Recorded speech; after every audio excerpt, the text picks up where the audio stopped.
요즘 방송에서 자녀 교육, 자녀 문제 해결을 위해서 뭘 봅니까? 금쪽 같은 내 새끼 이런 거 많이 봐요. 여러분, 그 금쪽이라는 말이 참 좋은 말인데 어느 날 금쪽이가 뭐가 됐냐면 골칫덩어리, 문제야 이렇게 돼버렸어요. 제 아내하고 함께 이렇게 보는데 보다가 정말 제가 저건 답이 없다 진짜 이렇게 혀를 내두르는데, 그런데 이렇게 전문가가 나와가지고요 저희하고 다른 시각으로 보는 거예요. 우리는 그 문제만 보지만 이 전문가들은 그 내면적인 것을 보면서 그 이면에 있는 것을 찾아내요. 그래서 그 솔루션을, 금쪽 처방을 딱 주면서 부모에게 이걸 해보라고 합니다. 그것을 실행했을 때 정말 기적같이 애들의 문제가 바뀌고 행동이 바뀌는 것들을 보면서 놀랍다 이런 생각을 합니다. 오늘 여러분, 성경을 통해서도 우리는 이 하나님이 바라보시는 이 금쪽 같은 이 야곱이, 그리고 하나님이 어떻게 그것을 솔루션으로 치료하시는지를 한번 살펴보면서 저와 여러분의 문제도 또한 똑같이 또 해결되기를 예수님의 이름으로 축원합니다. 야곱은 인생의 최대 위기를 맞고 있습니다. 야곱이 아버지 사랑받기 위하여 형을 속여서 장자권을 삽니다. 그리고 아버지를 속여서 축복의 안수를 받아요. 나중에 이것을 발견하고 나서 이 에서가 열이 났죠. 화가 나서 이놈 잡아 죽인다고 하니까 어머니 리브가가 너는 저 멀리 하란이라는 곳에 외삼촌 집으로 잠깐 도망가 있어라. 금방 돌아올 줄 알았는데 20년 동안을 삼촌한테 10번씩이나 속아가면서 거기서 정말 종살이 아닌 종살이를 해봤습니다. 그러다가 하나님의 은혜로 그가 온 가족을 데리고 이제 가나안 땅으로 돌아오는 여정 가운데 있었습니다. 이제 가나안 땅으로 들어가려고 하는데 거기서 자기가 생각지도 않은 가장 큰 복병을 만난 거예요. 에서가 야곱이 온다는 소식을 듣고요 자기 병사 400명을 데리고 와서 야곱을 죽이겠다 하는 거예요. 야곱이 내린 결론은 이거였습니다. 문제는 에서다. 그리고 이 에서만 바꾸면 문제는 해결된다. 아주 간단한 솔루션을 내놨습니다. 그래서 이 에서를 바꾸기 위해서 세 가지가 나오는데 제일 흔한 첫 번째 방법은 뭐였냐면 자기 변명과 핑계를 사용했어요. 종을 보내서 얘기하는 겁니다. 그동안 외삼촌 라반 집에서 종살이하고 죽을고생하다가 이제 좀 돈 좀 모아가지고 나왔어. 형 나를 좀 이해해주고 내 형편을 좀 돌아봐줘.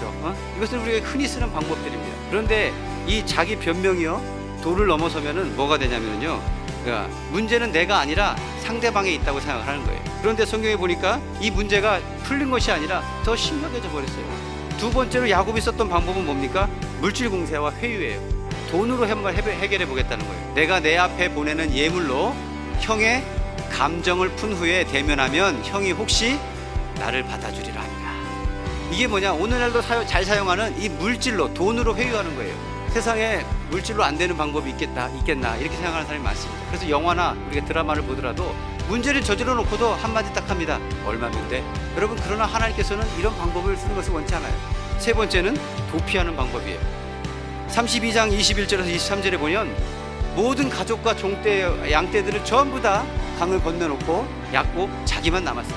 정 안 되면 어떻게 돼요? 나라도 도망가겠다는 거예요. 어려운 문제를 만났음에도 불구하고 그것을 대면하거나 직면하지 않고 도망가 버리는 것이죠. 여러분, 이 야곱은 이런 방법들이 가장 좋은 방법이고 에서를 없애버릴 수 있는, 문제를 해결할 수 있는 방법이라 생각했지만 실패해버리는 방법이 생겼어요. 그가 신앙인이었어요. 믿음의 가정에서 자랐습니다. 그렇죠? 그럼에도 불구하고 이 야곱의 해결 방법에서는 하나님은 다 빠져 있어요. 하나님 없는 솔루션으로 그가 인생의 문제들을 해결해 보려고 정말 많이 노력을 했어요. 자기 중심적으로 문제를 풀려 했던 이 야곱의 핵심적인 문제는 하나님을 진짜로 만나지 못했기 때문입니다. 할렐루야. 그런데 야곱이 하나님을 몰랐다고요? 몰랐다는 거죠. 내가 평안히 아버지의 집으로 돌아오게 하시오면 여호와께서 나의 하나님이 되실 것이요.